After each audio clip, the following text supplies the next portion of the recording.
Welcome to the channel. My name's Pete and today we are talking about how to take the best photos of your car to sell it fast. So let's get on with it.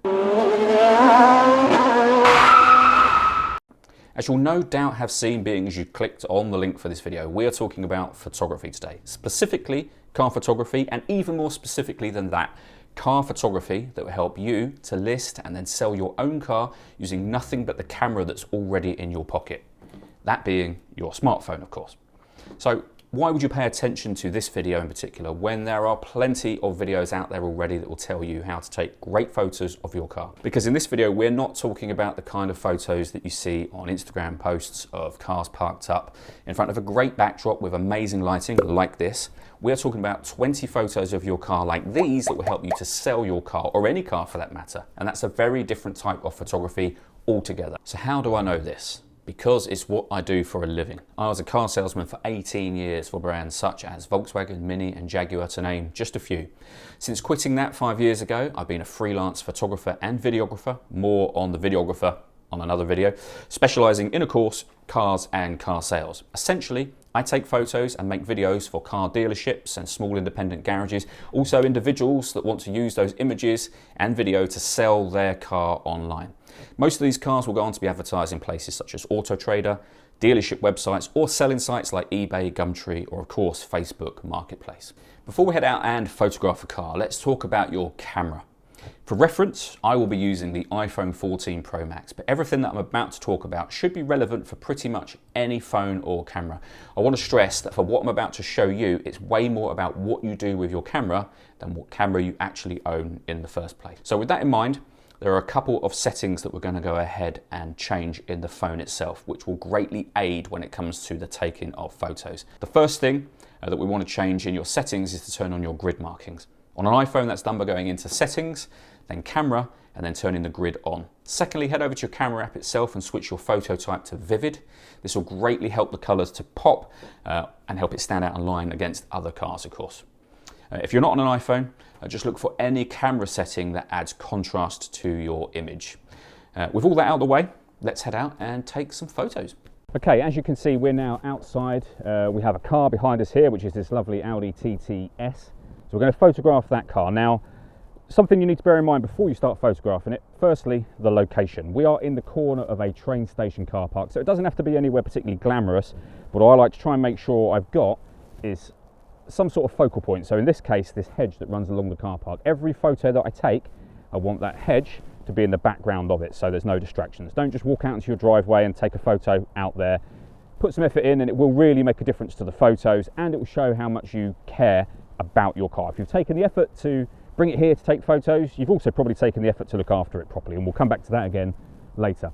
Second thing is, of course, make sure your car is as clean as it can reasonably be. This car has been washed, it's been hoovered out, and also take out any personal items, CDs if you still carry those, air fresheners, stuff like that. Just leave things in the car that you're going to sell the car with.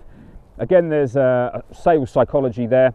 People like to imagine owning the car, and it's hard for them to imagine owning it if it's got your stuff in it. Lastly, what we're going to do, you can see I'm wearing a camera here, so I'm going to give you a point of view of the shots that I'm taking. I've not scripted any of this, I'm just going to talk you through what I'm doing. Now, if you want to jump past that, what I will do is at the end of this section, I will put a screenshot or an image up that you can screenshot that will show you all of the photos that I've just taken. So jump forward sort of 5 or 10 minutes to the end of this section if you want to do that, and just screenshot those photos, and then you can go out and copy the images yourself. But otherwise, we're going to start taking photos, starting with the position the car is currently in. So the first photo that we are going to take is the photo from this side. Now, what I like to do is come back from the car and go to my third lens. Now, if your phone has only got two, use two. If it's only got one, use one. But what I would recommend is not, as you can see, what I'm going to do here is use the one lens and come really close to the car, because it kind of bends the shape of the car. So take a few steps back if you've just got the one. If you've got two, you can come back a little bit further, and two, or your second lens, which is a focal length, as you can see there, of 48mm, is closer to what the human eye sees. Actually, it's somewhere in between, about 2.5, about 55mm, something like that. So that's why I like to pick those lenses. Now, that's going to be the case for all of the external shots that we do. I like to stand a bit further back from the car. So we've got that first shot. Next shot we're going to take is this one of the wheel. I just take one of the wheels. Take all four if you wish to while the car is clean, but again, I tend to just take one. I then take this photo, again using just my main lens. Now, the reason I use the main lens on this one is that I like a wider shot because it makes the interior look big, particularly on a car like this. If you look through here, there's not a lot of space. So what I like to do is just come out a little bit when I'm taking a picture of the exterior to say 0.8. Plus you can get things in like this, little details that might be of interest to the next owner of the car. So that's it. You've got the front and rear seats from the driver's side. Next off, you want to open up the tailgate for the car. Now, again, this has got my stuff in the boot.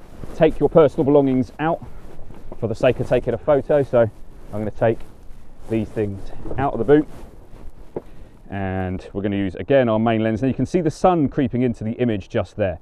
If you use your hand and just cup over to stop the sun, there you go, take that photo. I'm just going to pop the stuff back in the boot of the car. So yeah, I mean, in an ideal world, actually, you don't necessarily want to take the photos on a sunny day. Obviously, it can't always be helped. It's better that than if it's raining, of course. Don't take the photos in the rain. But if it is sunny, make sure that you are doing your best to take photos that kind of block out the sunlight. When it comes to taking photos of the interior, as you'll see in a minute, what I will do for those is park the car slightly more shaded area, or make sure that the sun isn't kind of on the interior of the car at all, because I want those bits to be really clear. So next we're going to hop out the car for the next few photos. Arguably, this next photo we're going to take is the most important. I say that because if you look at any dealership car adverts online, you will see that they all tend to use this shot just here. Now, there's nothing to say you have to do that, of course. You can do whatever you want to do, and there will be an extra image which I'll show you at the end that I like to do in this particular location that I'm in at the moment. So now, I talked about the rule of thirds, or your grid markings I should say, before we came out. You'll see that particularly with these exterior photos, in terms of composition, I am making sure the car fills the frame, and I'm using the guidelines to put the car through the centre of the image. The guidelines will also be really handy when we take interior photos, and I'll come back to that when we get to that stage. All in all, you need to take 8 exterior photos of the car. So we've done 4 of them, I believe, at the moment. So we're going to now park the car in the exact opposite spot to where it was a moment ago. So the next photo we will take will be of the opposite side of the car, as I say, so square on. So again, we're going to go far enough back so we can get the whole car in. I like to use this third lens, which I'm going to do again. But again, you can use the second one. And then we'll approach the car and take the same 2 photos we took from the other side of the interior. So this one. I try to also make sure that my shadow, I'm going to move the seat forward on this one, my shadow doesn't appear in any of these images. So if you notice that your shadow is appearing, maybe move the car, move yourself a little bit, move your camera, and try and get yourself out of the frame, if you like. It's not the end of the world if you're in it, but again, I want there for these photos to be as little distraction as possible, really. So I'm going to reverse the car back up now. So these last few photos are the last exterior photos that we are going to take of the car. They are exactly the same as the ones I took of the front of the car. So again, we'll just speed through these ones really quickly. Also, just make sure as you're going around, if you feel like I just did there, your finger touch the camera lens, give it a quick clean, because even the slightest smudge will show in your images, and it doesn't look great when you look back at your photos afterwards. So yeah, just try and make sure if you do accidentally touch the camera lens that you are cleaning it off afterwards. So you'll see my shadow is on the wheel of the car just there. When I crouch, the shadow will disappear. Now, all of these exterior photos, not the ones that are dead on from the front and the back, but the side ones, you'll notice I've knelt down. What I try to do is get the camera at the same height as the door mirrors, basically. That's a general rule I have all the way around the car, with the exception, as I say, of this image and the reverse of that image. Now what we're going to do while the car is facing these hedges is take 2 photos of the whole of the dashboard. Ordinarily, that means climbing into the back of the car. There is not a lot of space in the back of an Audi TT, so what I'm going to do is actually pop the tailgate open, the trunk or boot, whatever you want to call it, wherever you are in the world, and we are going to do a bit of climbing. I'm going to climb my way into the car, but first of all I'm going to start the engine back up again, because I like, for these photos, for the dials to be on, any electrics to be on, because it looks good for the photo. So yeah, normally you won't need to climb into the boot of your car, but you can see there we're getting this photo in. Now you'll notice that the previous owner of this car has had a camera fitted, which is what is being displayed on what would be the rear view mirror. So I've made sure I've got that into that particular shot. That will go lower down. So here I'm using the rule of thirds actually. This is a good point, or a good time to mention this. So you'll notice that I've put the steering wheel on the top line and over to the right hand side. So the steering wheel intersects, if you like, with that top right hand corner where the lines meet. Now the reason for that, I'm just going to zoom in a tiny bit. Now the reason for that is a composition. We'll have a quick look at that photo to check that we're happy with it.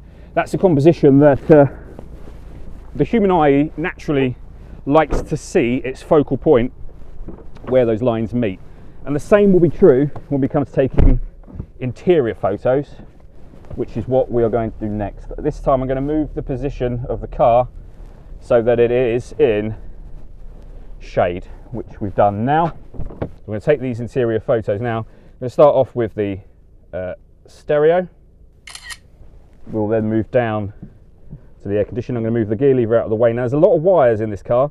That's because the previous owner has had this Wolf box fitted. So I am going to get a photo of that.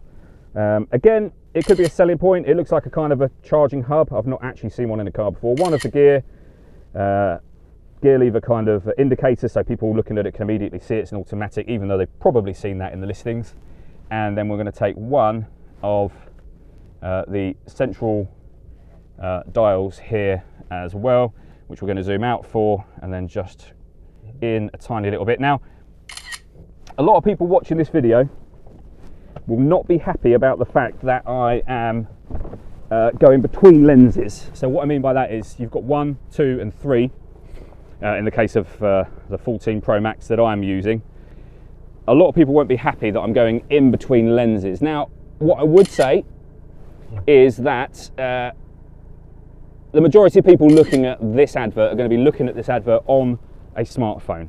They are not going to be able to tell the difference between what lens you are using, even though yes, the quality isn't great or as good if you're using 1.5 rather than 1, or 1.5 rather than 2, whatever it might be. Yes, the quality isn't as good, but nobody will really be able to tell.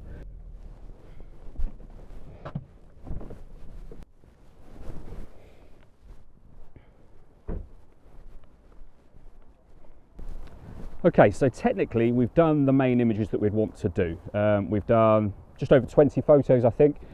Some places that you will advertise your car won't allow you to put more than about 9 photos on anyway, so you need to kind of pick and choose the photos you want to put on, a few exterior shots, a few interior shots, whatever it might be. You might also want to, I don't personally, but you could add photos of your service history. So if you've got a service book, you might want to take photos of that, or take photos of your 2 keys together so people can see you've got a spare key. That's up to you. We've just taken obviously photos of the car. Now I mentioned that photo that we took somewhere in the beginning, that is the photo that most people tend to use as their kind of headline shot to advertise the car. Now, if you really want your car to stand out online, what you might want to consider doing is a completely different type of shot altogether. Now, in the location we're in, I use this location quite a lot for work. There's an area over here where we're going to take a slightly different type of photo. Now, if you were able to do something like this, I would recommend it. purely because I think if you use this shot, your car will stand out just that bit more online. And if you're enjoying the photos you're taking, you can also do something else. So if you want to, you can be a little bit more creative. So you could, for example, come over and take a photo. So for example, you can see there we got this aluminium TT cap. You could take a photo across the back of the car like that. You could take it that way down the side of the car if you liked, you know, focus on the TT part just there. You could take a photo across the back of the car of the TTS that you see there. All sorts of photos, but what we're going to do for the very last one is take the car over there, so I'm going to move you as well, and I'll show you this very last photo that we're going to take. So as I say, for this last shot, we are going to move the car and we are going to park it in a different area of the car park at an angle, and I'm going to leave the wheels at an angle as well. So something like that. I might just take it back a touch, and then as I say, keep those wheels on full lock. Turn the car off for a moment. And what we're going to do is go up to this slightly higher level, looking down on the car. Again, you can see the sunlight creeping in, so use your hand just to eliminate that, and we'll take that photo just there and have a look at that to check we're happy with it. And personally, if I was advertising this car, this is the photo that I would use to advertise it. What we're going to do now is up on the screen I will put the images that we've taken, the main images that we've taken, as a kind of a collage if you like, and you can just screenshot that now and copy those photos if you wish to. There's a lot that you can add, there's a lot that you can do should you wish to, above and beyond what we've done today. They are the basic images that you would expect to see if you're looking to purchase a car. And as I say, it makes a massive difference to do something like this, which has taken me 10-15 minutes, and it would have been quicker had I not been talking as well. It's worth doing this, and you don't need to drive far. You just need to find a train station, you know, a park, anywhere that's got a car park where you've got a quiet corner, even a supermarket if it's a wall or a hedge that's along the back of it, something like that.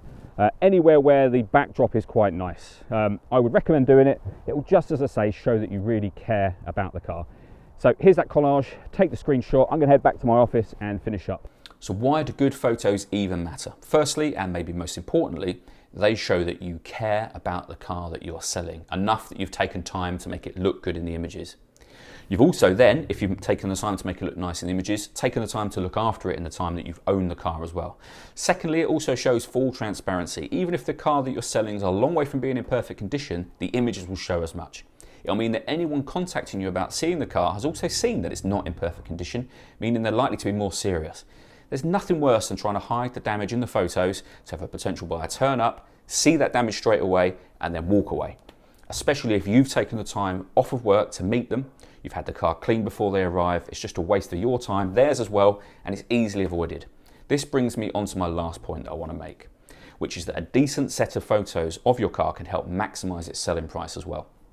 Firstly, if it looks good in the photos, then logically it should be priced slightly higher than an equivalent car which doesn't look as well looked after. And coming back to that point about transparency, a buyer will look to knock you down on price. That's normal, of course. But if you've been really transparent and honest in your photos, it doesn't give them as much ammunition to leverage a discount. That's it for this video. Hope you found it useful. If you have, then please consider subscribing, liking the video. I'll also be making a video shortly to accompany this one about how to video your car to put it up for sale. So keep a lookout for that one. Until then, thanks for watching. See you on the next one.